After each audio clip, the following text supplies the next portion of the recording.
We talk about how can you fix this problem or know how you can do that on your Amazon Photos app. So all you have to do, so you just click on settings here. We just click on settings, it's going to show for you this like this here. So then you go down, just keep going down here.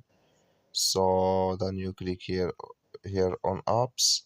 You come to apps list here, and there you're looking for Amazon Photos app. Just click on it here, or just click on search. Then here add Amazon Photos app, just click on it.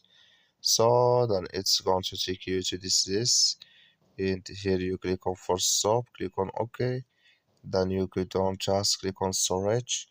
Come to storage is here, just click on clear cache. Then all you have to do, so you just go to your Play Store, click on it here, and here you search here for Amazon Photos. It's going to show for you like this.